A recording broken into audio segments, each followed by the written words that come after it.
I don't believe it. No one never knows what to expect from my next guest. He is, to say the least, an unusual man. He has a new collection of 12 original graphics that are called Memories of Surrealism, which will be available shortly at the Alan Rich Galleries here in New York. We'll be seeing some of those later in the show, and we will certainly be seeing him. He is one of the most colorful people I know. Odd is another word that's been applied. But he is a man who once said about himself, the only difference between myself and a madman is that I am not mad. We'll see. Will you welcome, please, Salvador Dalí.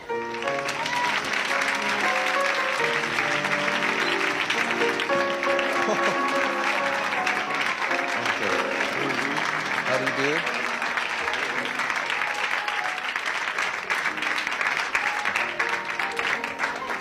Well, I think you've caught something.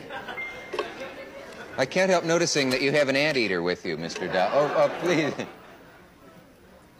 Little thing, it's frightened. It isn't. It's a sweet animal. It's an anteater, isn't it? But Dalí no like it child, no like it at all butterfly is, and no like it animals of any kind. Only it. You only...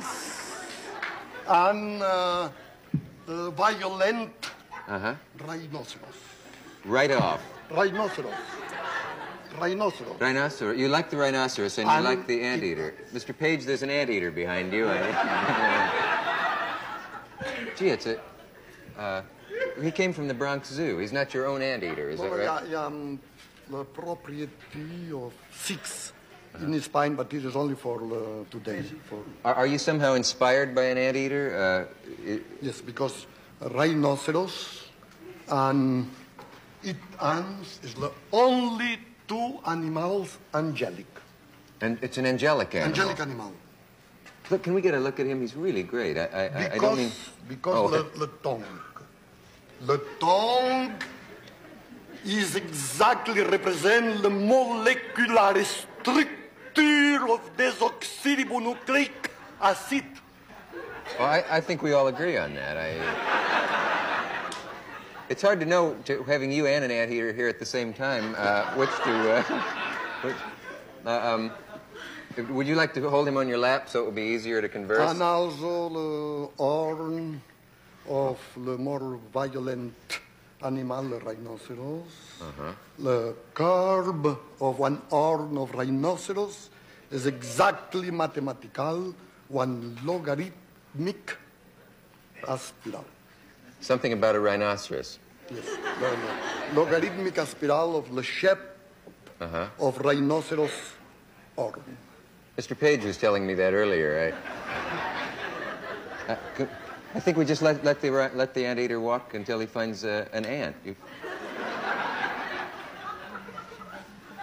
Mr. Dalí, I must say that I find your accent a bit difficult. So if you would speak slowly for me, it would be nice. Because my English is the accent of Catalonian language, you know. This one, for instance, Mrs. Miss Guiche. Miss Guiche. Yes. Voulez-vous être gentil de dire papillon in good English? Butterfly. Papillon. Oh, sorry. Papillon? Yes, in English. It's a butterfly? You look in Dalinian English. Butterfly. Butterfly. Watch yourself. No, because this represents, you know, the English language is too foggy and imprecise, and it's necessary so it needs more inject some feeling. Reality in this foggy and imprecise English language. I'm going to talk to the anteater now for a while.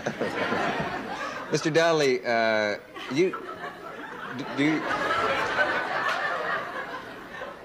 may I ask you where you get your clothing?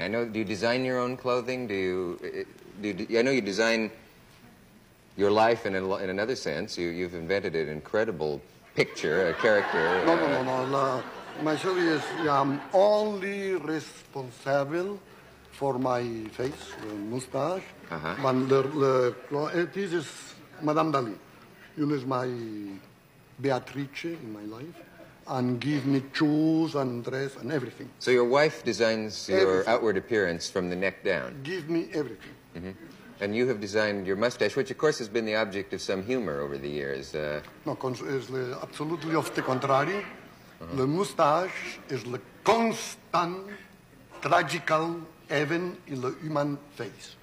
Remember, the constant tragic element? Tragical element in the human face, all time. Has anyone... Charlie Chaplin, Hitler, Dalí, is the more violent phenomenon in one face, this awful capillary explosion of personality. Has anyone ever been injured by your mustache in any way? Almost everybody in modern times. It's very... it's very stiff looking. Do you apply something to it? Or? In the daytime, put Hungarian watch for remain erected. But in the nighttime, clean my mustache. My mustache is becoming the one Chinese, completely melancholic and depressing mustache. So if one were to see you at night... Day, again, very violent, Austrian tradition, you know, Velasquez and all kings of Spain, this tremendous pointed, mystical mustache. In the night, depressing. So if we were to see you at night, we would see a drooping mustache and see a different Dalí, in other words. If I had said hello, Dalí, when you came out, would you have been offended? It's an old joke, I expect. You're never offended because all time the jokes create one tremendous indifference in my life. You know, I'm tragical, and the jokes appear me tremendous quantity of vulgarity in any jokes. Dalí never jokes. Do you like jokes? No. For this choice, the only intelligent animals is the rhinoceros and the ants. Because the cats, the dogs, is the more vulgar and catastrophic animal exists. Yeah. Yeah. Well, do you like baseball? Never look one. Only look photograph of the people sit down in the floor catching dust and meditating, but never look in movement. Only look still pictures. And make one painting of baseball surrounded with melancholia. Because for me, create one tremendous melancholic effect. Because everybody's in this position, in the floor, in the dust. Melancholic. Melancholic.